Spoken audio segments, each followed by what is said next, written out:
I'm here with my beautiful friend Kira, and I'm so excited to show you the look that we're going to create today. I'm just going to start by cleansing the skin. I am using a balancing cleanser from Westbarn Co. This is really good at stripping impurities out of the skin and also helps to refine pores. I'm going to moisturise now using this beautiful balm. It's a cleanse and replenish balm from a clean skincare brand called Remy Green. It actually comes with a little bamboo spatula, and what it means when it says cleanse and replenish is that you can use it as a cleanser to kind of massage into your makeup to melt makeup away or any kind of dirt from the day, but you can also use it as kind of a dewy skin balm to hydrate the skin. It's a really beautiful multi-purpose product, this. I'm just kind of pressing it in all the high points of the face. I want to avoid putting too much in the center of the face where we don't want a glowy shine. I want the skin to be super glossy and glowy, so instead of a primer, I'm actually using the Dior Backstage Face and Body Glow, which is a liquid product, so I'm just applying it with a brush, and this is going to give us a beautiful dewy base before we apply foundation. Just applying a little bit of lip balm now. This time of year is just so harsh on lips. This is the Biossance Vegan Rose Lip Balm. It's really beautiful and kind of super hydrating and quite glossy. Now that we've got that beautiful dewy base on, I'm just going to apply a little bit of foundation. This is one of my favorites. This is the Shiseido Synchro Skin Foundation in the shade Shell, which is a really good match for Kira's skin. And I'm just popping that everywhere, kind of working from the center of the face up, because I want quite a full, flawless coverage with this.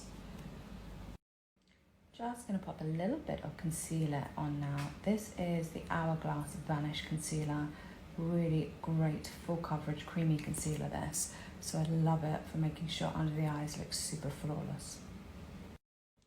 Just going to pop a little bit of primer on the eyes. This is the Laura Mercier primer in the shade Flax. Love this one because it's very kind of nude kind of skin tone on Kira, but it's got a very, very subtle I wouldn't say shimmer, almost just iridescence that runs through it, which makes the lid look just really smooth and gives a kind of luxurious feel to this base. I just want to put some sculpting in the face now. This is a little bit of cream contour from Kat Von D, putting it at the top of the forehead, and I'm also going to pop that under cheekbones, and then after that's applied, I'm just going to blend that in so it melts in with our foundation and gives us a warm, sculpted and slightly contoured look, but in a very natural way. Now that base looks beautiful and glowy, and I'm just going to set it with a tiny little bit of powder, mainly focusing on the center of the face. Just putting powder here really helps to kind of maintain the dewiness of the skin, but remove the look of any imperfections or shadowing that you generally get in the center of the face. Also, this is the place that we don't want too much shine. Now we are going to move straight on to liquid liner. I'm using a gel liner to create this look, and a little tip, especially when you're doing a really dramatic line, is just do it in little small sections rather than trying to kind of do it with one swipe. If you do it in little sections, then you've got a little bit more control over your liner. So I'm just really going to build up that shape, starting with quite a thin, fine liner, and then going a little bit thicker, especially in the outer corner. So that's that liner a little bit thicker. I may even go thicker still. I hope I'm not covering this with my hand. I just want to show you guys, if you just look that way for me. I'm kind of just joining the inner part of this liner, just in the inner corner of the bottom here. I want to keep that super thin, but it's just going to really enhance our cat eye shape. These are your best friend when it comes to liquid liner. These are super tiny little cotton buds, which are from Muji.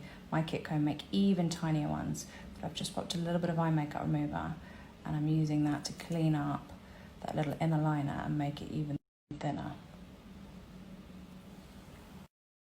Now that that liner is done, I'm just going to pop on some lashes.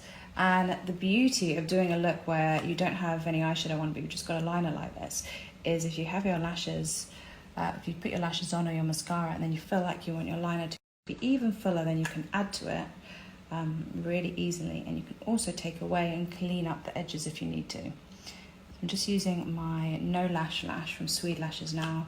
Just want to give a really full, sexy lash to match with this cat eye.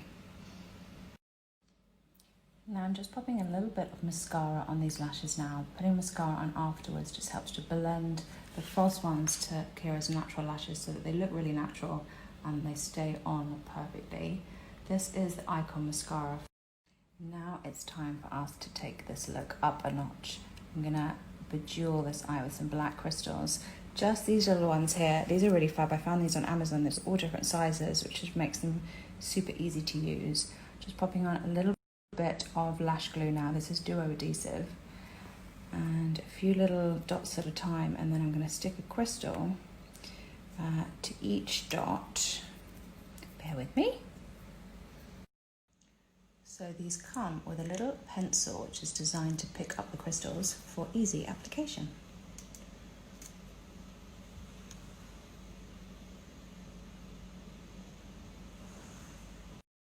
So the crystals are on, and I love that this is still kind of a wearable cat eye, but just with an extra little hint of something a bit special with those crystals. Just combing a little bit of soap through Kira's brows just to keep them up and in place before I pencil them in. This is the Shiseido Brow Ink Trio in the shade Taupe, and I'm using this one because it's got really lovely fine pencil tips. So I'm just going to kind of replicate any little hair strokes just in the tiny little gaps that Kira has in her beautiful brows. Now I'm just going to finish the skin with a little bit of blush. I'm using the Colour Haze pigment from Ilia in the shade Sing, which is a beautiful wearable pink. So I'm just going to give Kira a little bit of a flush just on the apples of the cheeks and blend that out with the same brush that I used to apply foundation. I'm going to put some gorgeous dewy pops of highlight on the skin now. This is the Highlight Intensifier by a brand called Ritual de Fille. It's such a gorgeous, glowy highlighter that really looks divine on the skin. So I'm just putting that at the top of cheekbones. Also gonna dab that on the high points of the face, like under brow bone here, and a little bit on Cupid's bow. All those little places that we want to enhance the glow. On the lips, I am using a Melt Cosmetics lip liner in the shade Foxy, which is a beautiful nude. And I'm going to slightly overline Kira's lips, especially at the top, just to give a kind of full, sexy looking pout. I feel like this eye look works really well with this kind of 90s nude mouth. This is a KKW nude lipstick. I think they do really great shades of nude for all different skin tones. And this one is beautiful on Kira. When I opt for quite a pale nude, I always like to apply my lip liner first, then pop the lipstick on, and then go back over the top with a liner, which just helps to kind of soften and blend that liner with the lipstick a little bit more. So you get slightly brighter shade just in the center of the mouth. I'm now going to pop just a tiny bit of that balm that we used to start with, the Bioessence Vegan Rose Balm, just on the top of that lipstick, just so that it feels nice and moisturized and has a little bit of extra shine. So here is our finished look. That little touch of sparkle helps to elevate a classic cat eye into something a little bit more special. I hope you guys have all enjoyed watching, and I wish you a very happy and healthy 2021.